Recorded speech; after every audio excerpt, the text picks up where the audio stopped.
malade yango ezali yo so monyongo lobi na liberté nga mona keteka fufu kuna mupika pondula tuna 5000. On ne peut pas confiner les gens pendant qu'il n'y a pas de pain dans leur maison, sur leur table, pendant qu'il n'y a pas de nourriture sur leur table. Jusqu'à présent biso na Congo awa bato bazokufa tozomona bango te. Très heureux de vous retrouver encore une fois de plus, chers téléspectateurs de Magic Télévision, dans ce plateau spécial Covid-19.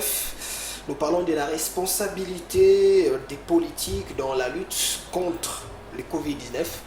C'est ainsi que nous recevons sur ce plateau un politique. Il est dans le domaine politique. Il s'appelle Jean Junior Tshibangou. Il est jeune. Nous les recevons pour aborder cette thématique. Monsieur Jean Junior Tshibangou, bienvenue. Merci, monsieur Paul.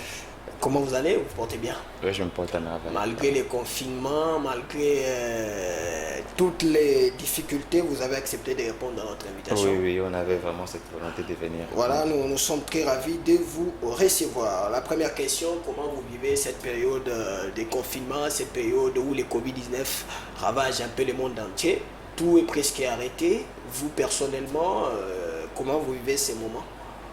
Oui, pendant ce moment, on n'a pas le choix. C'est un moment très difficile. Mais vraiment, la santé doit être au-dessus de tout.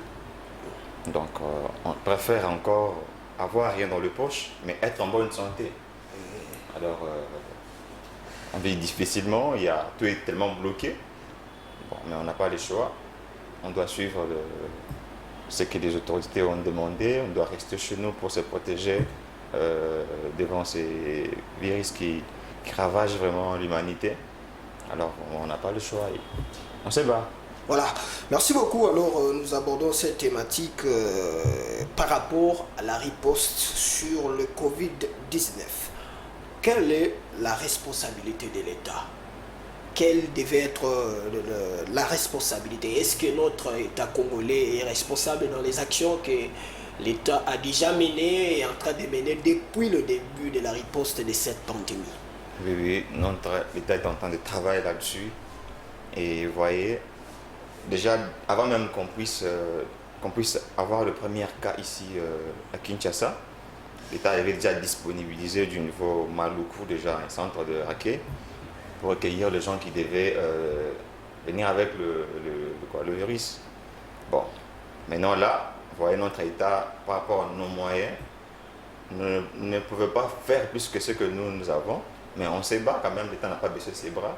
Et maintenant, là, j'ai appris il n'y a pas longtemps que il y a l'évolution par rapport au premier jour qu'on avait les cas de coronavirus ici. Maintenant, là, il y a 2 ou 3 jours, il n'y a pas eu de morts. On a compté environ jusqu'à 6 jours, il n'y a pas eu de morts. Oui, alors c'est quand même l'avancement. Il y a aussi le cas des gens qui sont guéris, qui est un peu élevé. Aujourd'hui, on est à 21 cas guéris. En tout cas, le gouvernement travaille. Le gouvernement travaille. Vous appréciez à 100% le travail qui est abattu par l'État congolais dans la lutte contre le Covid-19? Alors, dire qu'à 100%, non. À combien? Mais je comprends, ne m'amène pas sur ce terrain-là pour dire le pourcentage, mais quand même, je vois que la volonté y est. Oui. L'État, par rapport aux pandémies, l'État travaille, mobilise des moyens, il y a des volontés qui viennent contribuer pour qu'on puisse ensemble éradiquer ces virus qui viennent vraiment nous faire du mal. Voilà, vous êtes jeune, mais acteur politique. Vous êtes politique, vous appartenez à un groupe, le groupe d'élite tshisekedi. Oui. Alors je vous pose la question, vous en tant que politique, parce que vous êtes politique et vous êtes à mesure de répondre à cette question. Quel est votre travail dans cette période où le monde est en crise, le Congo est en crise? Votre travail, vous les politiques, dans cette lutte contre le Covid-19, comment est-ce que vous contribuez, vous les politiques de la RDC? Bon, étant politique, notre contribution, c'est aussi mobiliser aussi les gens pour que les gens puissent savoir bien que cette maladie existe d'abord, parce que moi je ne suis pas aux affaires. Je contribue en mobilisant les gens, en montrant les gens vraiment. Parce que tu sais, il y a des gens qui disent que cette pandémie vraiment n'est pas Oui, ici. certainement, il y a des gens qui disent ça. Des gens qui n'acceptent pas. Alors, moi qui connais déjà la réalité, je fais le travail de mobiliser, de dire aux gens, d'aider les gens. Mais c'est avec ceux-là qui sont déjà aux affaires, sont en train d'éliter comment ils peuvent faire pour éradiquer le pandémie. C'est là qu'ils sont au gouvernement, comme dit mon parti politique. Et donc, ils sont en train de travailler parce qu'ils sont aux affaires. Mais nous qui ne sommes pas encore aux affaires, nous sommes en train de travailler encore des mobilisations. On mobilise les gens, on mobilise le public pour qu'ils puissent bien s'y prendre et se protéger contre la pandémie. Vous, personnellement, votre organisation, vous avez déjà mené quelques activités Oui. allant dans ce cadre de contribuer dans cette riposte. Oui, nous avons des gens qui ont déjà fait des grands pas en ça, comme à Lubumbashi, le groupe de réflexion des luttes sécularistes de Lubumbashi. Il y a les gens, des grands cadres qui sont partis avec les désinfectants, avec les premières choses qui sont nécessaires pour les masques, pour il y a le aussi masque et tout ça. Ils ont distribué aux gens qui n'en avaient pas. C'est déjà les premiers pas. Ici encore, il y a le président aussi qui avait fait ces gestes-là. Alors, on est en train d'évoluer comme ça. Alors, avec notre propre moyen. Voilà, vous contribuez uniquement dans cette mobilisation de la population pour qu'elle puisse respecter les mesures d'hygiène. Alors, l'État congolais éprouve des difficultés en termes de moyens. Mais le constat sur le terrain est que vous, les politiques, c'est vous qui pillez ce pays. L'État congolais se plaint des manques de moyens, mais il y a des millions qui meurent dans les poches des hommes politiques.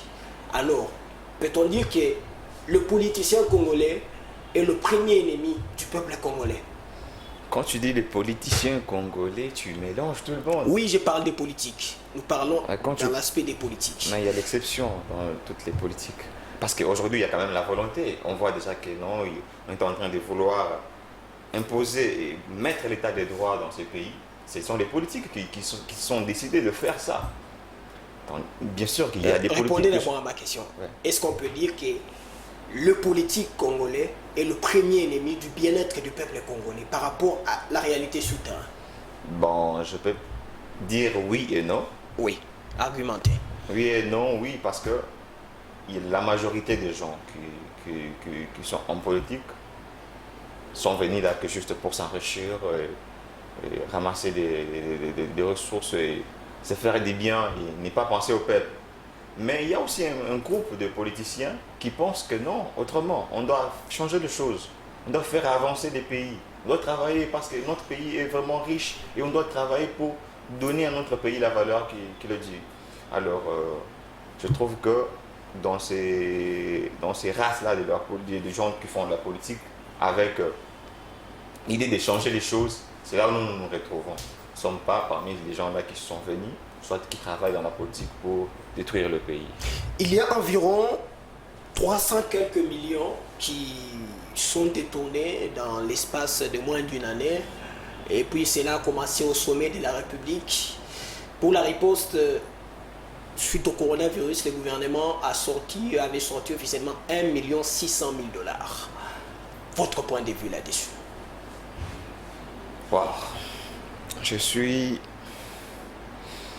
J'ai un peu de réserve pour commenter là-dessus, sur le problème de 300 quelques millions de dollars. Alors, parlez alors de la somme que le gouvernement a disponibilisée pour l'équipe de riposte, 1 million quelques oui, dollars. 1 million qu'on avait disponible, c'était le premier geste que le gouvernement avait fait. Cela ne dit pas qu'il s'est arrêté là.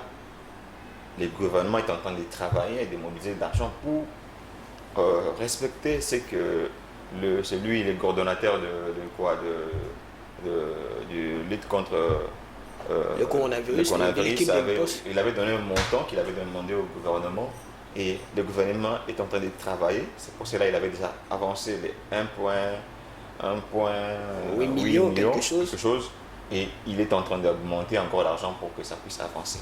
Quand aujourd'hui on vous parle qu'il y a des avancées, quand aujourd'hui on vous parle qu'on a quitté de 3 à 4 guéris à 21, c'est-à-dire qu'il y a des avancées.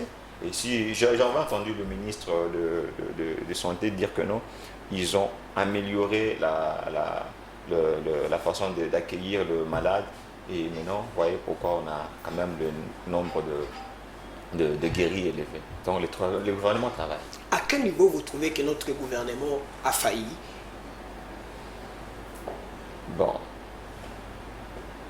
Notre gouvernement a failli indépendamment de la volonté les gens qui dirigent maintenant, parce que l'état où on a trouvé le pays était vraiment en lambeaux, il nécessitait beaucoup de moyens et beaucoup de sacrifices.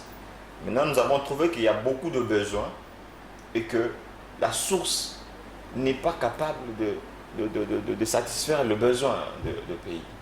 Alors, je ne sais pas comment je peux dire maintenant, mais on n'a pas baissé les bras, les gouvernements y travaillent. Et on n'a pas le choix.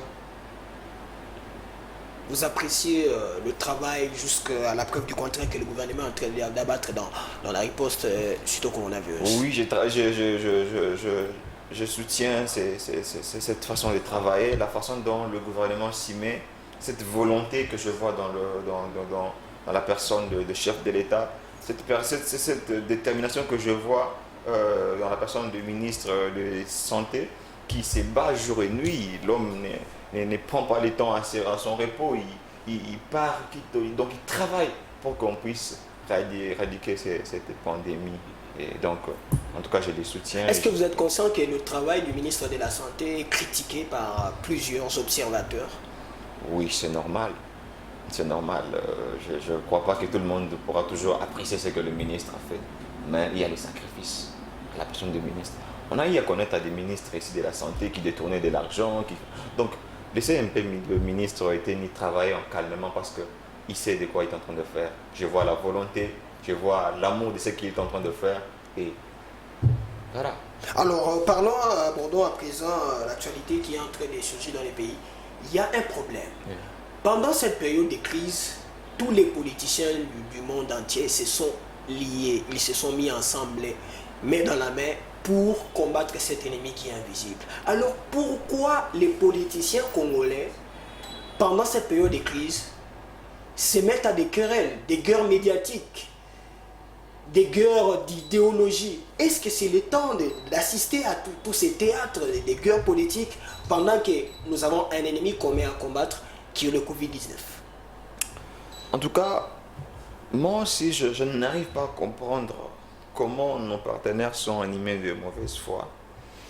Pendant ce moment où on devait concentrer nos efforts pour éradiquer ces pandémies qui sont en train de ravager l'humanité, je vois qu'il y a des guerres de positionnement dans la coalition. Il y a les gens qui veulent montrer comment ils savent bien le droit et jusqu'à aller offenser le chef de l'État, à dire que le chef de l'État a violé la Constitution, il n'a pas respecté. Alors, Dieu merci que la Cour constitutionnelle a pu éclairer cette affaire. Maintenant, je suis sûr que hier, j'ai vu le président qui avait convoqué une réunion avec les deux présidents des chambres du Parlement. Et je trouve qu'il est temps que ça puisse mieux partir. Est-ce que c'était les moments opportuns d'assister à tous ces théâtres auxquels on a assisté? Ce n'est pas les moments, mais ce que vous devez savoir, que les gens, nos partenaires sont animés de mauvaise foi. Ils sont animés de mauvaise foi. Parce que je me demande, avant même que le chef de l'État puisse décréter cet état d'urgence, j'ai vu le président du Sénat qui a pris la décision de suspendre tous les travaux, soi-disant pour limiter les cas de contamination sur les pandémies. Mais à ma grande surprise, il revient pour dire que non, on doit avoir le congrès qui va réunir plus de 500 personnes. Vous voyez quel danger, du coup? Mais les dispositions ont été prises, il y a eu la désinfection totale du palais du peuple, il y a eu des mesures de distanciation qui devraient être prises. Mais si les mesures étaient prises parce que le Congrès devait tabler sur une situation qui est aussi importante pour l'actualité, la riposte du Covid-19. Est-ce que tu crois les dangers qu'on concourt en rassemblant plus de 700 personnes pendant ces moments, même si les conditions seront respectées, tout ça. Est-ce que tu es sûr vraiment que tout le monde là ne sont pas affectés? Ils ont leurs chauffeurs, ils quittent de leur famille. Qui vous a dit que? En tout cas, je suis sûr que c'est un danger, c'est un grand danger de réunir les deux chambres du Parlement pour faire. C'est un travail qui devait quand même se travailler dans le bureau et trouver les lois. Les lois, on les vote pas en congrès. Les lois sont faites pour les deux chambres. L'une des chambres peut travailler et puis envoyer dans l'autre chambre pour aussi donner son avis. Je ne crois pas qu'il était important pendant ce moment qu'on est en train de vouloir protéger nos compatriotes, convoquer ces congrès qui pouvaient réunir plus de 600 personnes. D'ailleurs, ça viole aussi la mesure que le chef de l'État avait demandé de ne pas avoir un groupement de plus de 20 personnes. Alors, quand vous allez déjà au niveau des 500, ça va violer la loi. Ça viole la Constitution. Ça viole les mesures prises par le chef de l'État. Alors, qu'est-ce que vous proposez par rapport au combat que notre gouvernement est en train de mener? Est-ce que vous pensez que le gouvernement de la République démocratique du Congo est à mesure de faire face à cette crise qui s'annonce? Parce que on doit aussi voir après Covid-19, que deviendra notre économie, que deviendra notre pays, que deviendra après Covid-19. Est-ce que vous pensez que notre gouvernement est à mesure de bien gérer les choses pendant et après? Oui, c'est un combat de chaque jour. On est quand même des hommes, on doit se battre, on est devant les problèmes, on doit montrer nos capacités et je suis sûr que le gouvernement va s'en sortir. Je suis sûr que ça ne sera pas facile, mais le gouvernement va s'en sortir. Ça, je suis certain. Vous êtes sûr? Oui. Qu'est-ce que vous proposerez au gouvernement par rapport à ce que le gouvernement a déjà fait? Qu'est-ce qu'il n'a pas fait que vous souhaitez que le gouvernement puisse faire afin que les choses aillent de mieux en mieux? Moi, je voulais juste demander qu'on puisse diminuer un peu le taux de dépenses pour tout concentrer sur la riposte de la pandémie. Oui. Donc, comme genre, on pouvait aussi diminuer les émoluments de parlement. Des parlementaires, réduire les salaires. Réduire les salaires, réduire le salaire des gens, des membres du gouvernement, oui. et pour tout concentrer vers coronavirus qui est en train de nous ravager maintenant. En tout cas, c'est une proposition.